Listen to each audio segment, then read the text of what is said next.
আমার স্বপ্নটা আমি সবচেয়ে বেশি দেখতাম হচ্ছে লেগুনার পিছে ঝুলে ঝুলে। উদ্যোক্তার চিন্তাগুলো ওখান থেকে আসা। আমার চিন্তাটা ছিল আমি এমন একটা আইটেম নিয়ে কাজ করব যে আইটেমের চাহিদা আছে কিন্তু যোগান কম। ওই সময়টায় আমি যখন 2017-18 সালে যখন ইন্ডাস্ট্রিতে আসি তখন এই প্রোডাক্টের চাহিদাটা ছিল, যোগান তুলনামূলক খুবই কম ছিল। তখন বাংলাদেশে হাতে গোনা দুই চারটা ফ্যাক্টরি ছিল। রায়েরবাগ থেকে আমি হেঁটে ম্যাক্সিমাম সময় আমি আমার ফ্যাক্টরি আসতাম, যেটা 5 কিলোমিটার রাস্তা। আমি চিন্তা করতাম আমার 20 টাকা ভাড়া সেভ হচ্ছে। গ্রিন প্রোডাক্ট ইন্ডাস্ট্রিতে আসার একটা বড় কারণ ছিল আমার ইউনিভার্সিটি শেষ করার পরে আমার থিসিস ছিল হচ্ছে আপনার সোলার সিস্টেমের উপরে। তো সোলার সিস্টেমে আমি কাজ করেছিলাম একটা জাপানি কোম্পানির সাথে জয়েন্ট ভেঞ্চারে কাজ করার পরে গ্রিন এনার্জি নিয়ে এবং গ্রিন ইন্ডাস্ট্রি নিয়ে আমার কিছুটা জানার সুযোগ হয়। ফ্যামিলি কখন উদ্যোক্তাকে সাপোর্ট করবে না, এটা উদ্যোক্তার একটা চিরন্তন সত্য কথা। আর যদি ফ্যামিলি থেকে উদ্যোক্তা সাপোর্ট আপনাকে না করে তবে আপনি সফল যাত্রায় অনেক দূর এগিয়ে আছেন। আর ফ্যামিলি সাপোর্ট করলে আপনার উদ্যোক্তা যাত্রা ব্যর্থ হওয়ার সম্ভাবনা অনেক বেশি। আমি এই মেশিনের তো কিছুই জানি না, তো কাজ শিখতে হবে। আমি কোথায় গেলাম? ইন্ডিয়া আহমদাবাদে গেলাম, পেপার কাপের কাজ শিখেছি, যতটুকু কাজ শিখেছি। বাট দেশে যখন এসেছি এসে দেখি কাঁচামাল নাই। তো এই কাঁচামাল সংকট আমাকে অনেক ভুগিয়েছে। আমি জানতাম না কতটুকু স্পেস লাগবে। আমি অনেক বড় একটা ফ্যাক্টরি নিয়েছিলাম, এই ফ্যাক্টরির ভাড়া আমার জন্য ক্যারি করা অনেক কষ্ট ছিল। যখন আমার খুবই খারাপ যাচ্ছিল আমি বাহিরে কাজ করে আমি আমার ফ্যাক্টরি চালিয়েছি, আমার ফ্যাক্টরি বেতন দিয়েছি। আমি সকাল থেকে কাজ করতাম, দুপুরের খাবার খাইতাম রাত্রে, আর রাতের খাবার যতক্ষণ চলছে। আমার কিছু ফ্রেন্ড আমাকে বলতো আমি অনেক বড় বড় জুতার ফ্যাক্টরির মালিক, কম্বল তৈরি করি। তখন আমি আসলে স্টার্টিং ব্যবসা শুরু করেছি। তো আমার কাছে আসলে আমি না কখনো ওদেরকে খারাপ চোখে দেখতাম না, কারণ আমি এটা জানতাম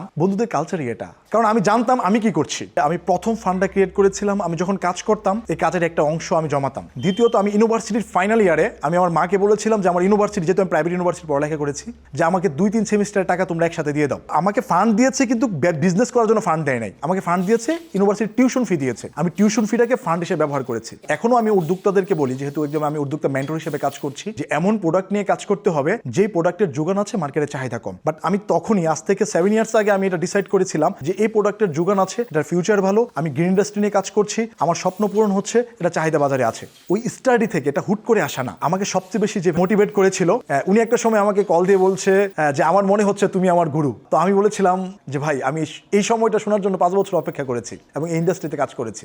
আমার চাওয়া ছিল গ্রাজুয়েশন করার পর আমি উদ্যোক্তা হতে যে প্রবলেমগুলো আমি ফেস করেছি, আমার পরবর্তীতে কোনো উদ্যোক্তা যদি এই ইন্ডাস্ট্রিতে আসতে চায়, আমার সাথে যদি তার সাক্ষাৎ হয়, তারা যেন এই প্রবলেমগুলো ফেস না করে। আমার হাত ধরে বাংলাদেশের 17টা ওয়ান টাইম পেপার কাপের উদ্যোক্তা আছে সারা বাংলাদেশে, যাদের অধীনে প্রায় 500+ শ্রমিক কাজ করছে। আমার কাছ থেকে যারা উদ্যোক্তা হয়েছেন আমি তাদেরকে ট্রেনিং করিয়েছি, আমি তাদেরকে আমার ভিতরে যা ছিল কোথাও কৈপূর্ণ না করে আমি সব শিখিয়েছি। কিভাবে পেপার কাটতে হবে, কাটিং করতে হবে, মার্কেট, মেশিন, টেকনিক্যাল সাপোর্ট, এক্সপিয়ার পার্টস, এ টু জেড। আমি আমার মাঝে কিছু রাখি নাই এবং আগামীতেও রাখতে চাই না। আমি যা জানি উদ্যোক্তারা তা জানবে। নতুন উদ্যোক্তা বাংলাদেশের যে জেলাগুলোতে ওয়ান টাইম পেপার কাপের ফ্যাক্টরি নাই, ওয়ান টাইম পেপার প্লেটের ফ্যাক্টরি নাই, নতুন উদ্যোক্তারা নিজ নিজ জেলার দায়িত্ব নিন। আমার অর্থ সংকট থাকতে পারে, আমার সময়ের সংকীর্ণতা থাকতে আছে, আপনাদের অর্থ আছে। আপনারা যদি উদ্যোক্তা চিন্তা মাথায় লালিত করেন তাহলে আপনার জেলার দায়িত্ব আপনি নিন। ওয়ান টাইম পেপার এবং পেপার কাপ, পেপার প্লেট নিয়ে আপনার ইন্ডাস্ট্রি কাজ করুন। আমরা আপনার পাশে একদম শুরু থেকে শেষ পর্যন্ত পাশে আমরা থাকবো। আমি মনে করি এটা আমার ইন্ডাস্ট্রি, এটা আমার দেশ, আমার ভাই, আমার সবকিছু। এই ইন্ডাস্ট্রিতে শুধু কাস্টমার হচ্ছে